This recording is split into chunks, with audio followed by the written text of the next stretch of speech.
Bonjour, alors aujourd'hui j'ai le plaisir de vous montrer un automorphisme extérieur de S6. Il faut bien savoir que le nombre n égale 6, c'est le seul nombre dans l'univers tel que Sn possède un automorphisme extérieur, c'est-à-dire un automorphisme qui n'est pas intérieur, qui n'est pas de la conjugaison par un élément de Sn. Voilà, donc c'est ça que l'on va voir. Et la preuve, vous pouvez la trouver dans le Histoire hédoniste H2G2, tome 2 de 2015, où on recense au moins, je crois, 4 preuves, 4 façons d'introduire cet automorphisme extérieur. Donc voici la façon qui me paraît, au niveau de la grecque, la plus naturelle. Alors, on part du groupe GL2 de F5, voilà. Évidemment, il est né pour agir sur l'espace vectoriel de dimension 2, sur le corps F5, Z sur 5Z, si vous voulez. Et comme il agit linéairement, il agit forcément sur les droites. Alors, ce qu'on appelle les droites, donc l'ensemble XP1 de F5, d'accord. Donc ça, c'est les droites vectorielles, du plan sur F5. Et j'affirme qu'il y en a 6. Alors effectivement, là je les ai dessinés. 1, 2, 3, 4, 5, 6. Comment j'ai fait pour les dessiner? Eh bien, j'ai pris le vecteur directeur 1 alpha. De toute façon, à part la droite verticale comme ceci, j'ai toujours comme vecteur directeur un vecteur de la forme 1 alpha. Donc alpha égale 0, alpha égale 1, alpha égale 2, alpha égale 3, alpha égale 4. Et ensuite, je rajoute la droite verticale, et ça en fait bien 6. Alors, il faut faire attention aux illusions d'optique, parce qu'on se dit, il en manque une. Il en manque une. D'accord? Ici, cette droite-là, par exemple, et d'autres, peut se dire, pourquoi elle n'y est pas? Parce que c'est justement une illusion d'optique. Cette droite est de pente, vous le voyez, 1,5. Mais 1,5, finalement, c'est combien? C'est 3. D'accord? Donc, ça veut dire que cette droite-là, modulo 5, d'accord? Cette droite-là, c'est celle-là, la troisième droite. 1, 2, 3, ici. Voilà. Ce sont les mêmes. Oui, en fait, cette droite-là va finir par passer par ce point-là, mais de façon modulaire. Donc, en gros, je veux vous affirmer que malgré ce que vous voyez, il y a bien exactement 6 droites dans le plan vectoriel sur F5. Regardez sous le lit.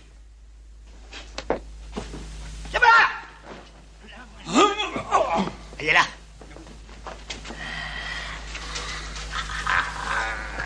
Voilà.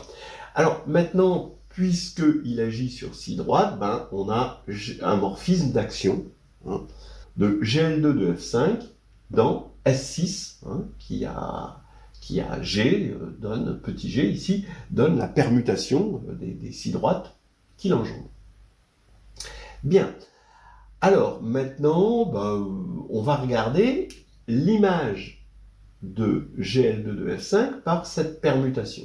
Est-ce que c'est injectif? Est-ce que phi est injectif? Est-ce que phi est surjectif?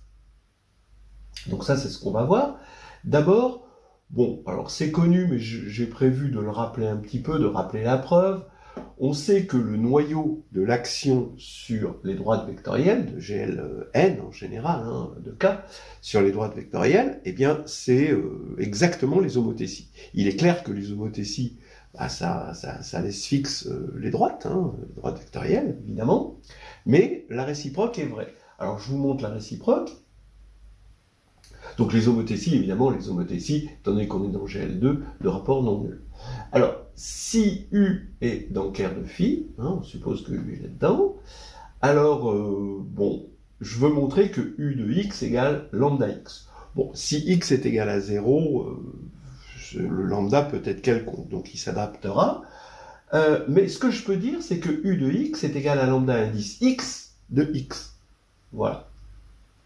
Alors pourquoi? Bah oui, parce que U de x, étant donné que U laisse fixe globalement la droite qui est engendrée par x, bah ça veut dire que U de x, c'est un mot vecteur directeur de cette droite, donc il est sous cette forme-là. Bien, mais maintenant il y a ce x dont on veut se débarrasser, parce que ce qu'on voudrait c'est U de x égale lambda x. Voilà. Donc, si je prends un autre y, ben, il va y avoir U de y égale lambda indice y fois y, et il faut montrer que lambda y est égal à lambda x. Donc je vais le prendre non nul, bien sûr, et donc de deux choses l'une, soit il est lié à x, y égale mu x, soit il est libre. Alors s'il est lié à x, ben, c'est facile, ben, on écrit lambda y égale U de y, ça fait mu U de x, hein, je sors le mu en utilisant ça, ça fait mu lambda x, donc ça fait lambda x y, et donc comme y est non nul, ça fait lambda x égale lambda y. Donc on a bien gagné, et dans le cas où x, y est libre, bah je regarde U de x plus y, bah d'une part ça fait lambda indice x plus y, et d'autre part, en développant, ça fait lambda x plus lambda y, et comme x, y sont libres, je peux identifier. Et je tombe encore une fois sur le fait que lambda x, c'est lambda x plus y, mais aussi lambda y, donc ils sont égaux. Voilà. Donc on a montré que le noyau, ici, c'était les homothéties, évidemment, de rapport non nul. Donc maintenant, je vais poser P de GL2 de F5 égale à ce quotient, et H, l'image de phi. D'accord? C'est H égale im de phi. Je sais que im de phi, il est isomorphe à le groupe de départ quotienté par le noyau. Ça, c'est ce qu'on appelle l'isomorphisme canonique. Et donc, H est de cardinal combien? Le cardinal de GL2 de F5, c'est 5 au carré moins 1, facteur de 5 au carré moins 5, c'est bien connu. Hein. Et il faut diviser par les homothéties non nulles, donc il y a 4 homothéties non nulles, il faut diviser par 4. Donc ici, ça va faire 24 fois, divisé par 4, ça fait 6, fois 20, donc ça fait bien 120. Bien, alors maintenant, je suis en train d'affirmer qu'on a un sous-groupe de S6, là-dedans, donc c'est l'image de phi, qui est d'indice 6. C'est pas tout. Oui, H, en tant que sous-groupe de S6, comme S6 agit naturellement sur 6 éléments, H agit sur 6 éléments. Mais ces 6 éléments, au départ, c'était 6 droites. Et on sait que GL2, il agit transitivement sur les droites. Il peut toujours envoyer, on a toujours un élément linéaire, qui envoie une droite sur une autre droite. Dès que vous avez deux droites, vous pouvez même envoyer un vecteur non nul sur n'importe quel vecteur non nul. Bien.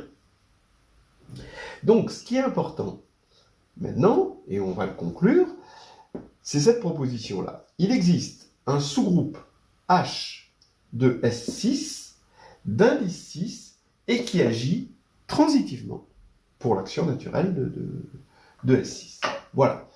Et c'est ça qui va nous construire notre automorphisme extérieur. Allons-y. Alors on va construire cet automorphisme extérieur. D'abord on remarque que S6, il agit par translation à gauche sur les classes. Ça c'est l'ensemble des classes de S6 modulo son sous-groupe H, qu'on a construit. Alors par translation à gauche, c'est-à-dire on prend une classe modulo H, et S6 agit par G.K égale GKH, ce qui est une action évidemment transitive, parce que quand on a deux éléments K et K', il suffit de prendre K', K-1 pour envoyer KH sur K'H. Donc on a une action transitive ici, et on a 6 éléments, parce que l'ensemble des classes, étant donné que H est d'indice 6, dans S6, on a exactement 6 éléments. Donc nos classes, on va les numéroter de 1 à 6, comme on avait numéroté un peu les droites tout à l'heure. Et maintenant, j'affirme qu'on a un morphisme d'action de S6, donc le groupe qui agit, sur S6 aussi. D'accord? Donc ici, parce qu'on a 6 éléments et qu'on a numéroté nos 6 éléments, donc on a un morphisme. Alors, j'affirme qu'il est injectif parce que S6, il est presque simple. Les noyaux possibles sont des sous-groupes distingués et les seuls sous-groupes distingués, bah, c'est E, A6 et S6. D'accord? C'est à cause de la simplicité de A6. Donc, de deux choses l'une, soit il est injectif, soit alors il contiendrait A6. Voilà. Si, par l'absurde, ker psi contient A6, alors ça veut dire que bah, l'image de psi bah, est de cardinal 1 ou 2, donc inférieur ou égal à 2, et donc l'action de psi, forcément ses orbites seraient de cardinal 1 ou 2. Bon, et ça c'est pas possible parce que on a une action transitive sur un ensemble à 6 éléments. Bon, alors donc ce serait non transitif, c'est absurde. Donc ça veut dire qu'on n'est pas dans ce cas-là, et donc on a l'injectivité, et comme on a l'injectivité, ben, on a la surjectivité parce qu'on a le même cardinal là ici. D'accord? Donc on a un automorphisme, ça y est, psi est un automorphisme. Maintenant, j'affirme que c'est un automorphisme extérieur. Ça veut dire tout simplement qu'il n'est pas intérieur. Et ça, c'est rare. Hein. Regardez donc dans le Perrin, hein, vous avez une jolie preuve par le dénombrement que si n est différent de 6, tout automorphisme de Sn est intérieur. C'est-à-dire qu'on peut construire à chaque fois un alpha, d'accord, tel que l'automorphisme, c'est alpha. Bon, alors c'est la loi rond, hein, évidemment, mais bon, rond, alpha moins 1. Voilà. Alors, supposons par l'absurde que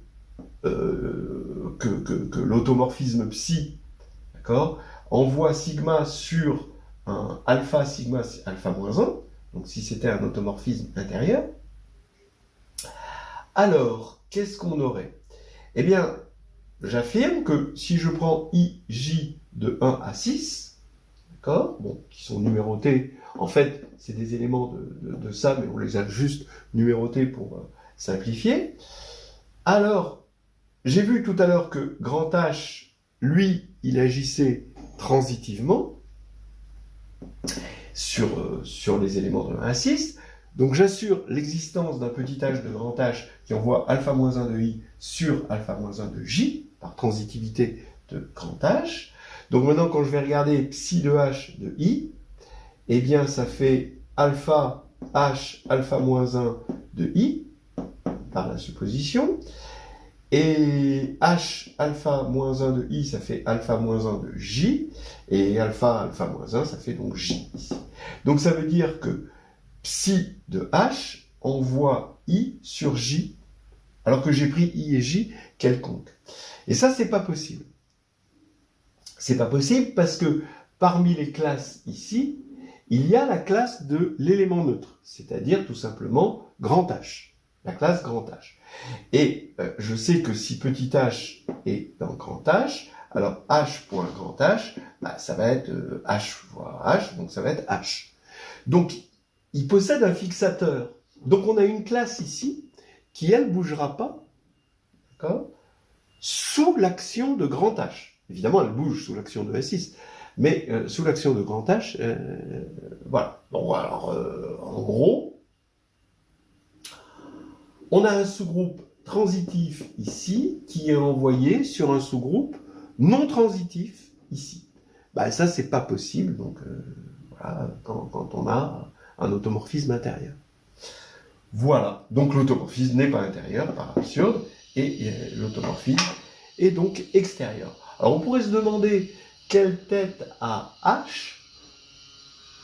Bah, pour donner une réponse un peu satisfaisante, H, on peut montrer facilement qu'il est isomorphe. Hein, alors c'est fait dans Histoire hédoniste de groupe et géométrie, Nouvelles histoires hédonistes, hein, le 2, le tome 2, eh bien, on peut montrer que H est isomorphe à S5.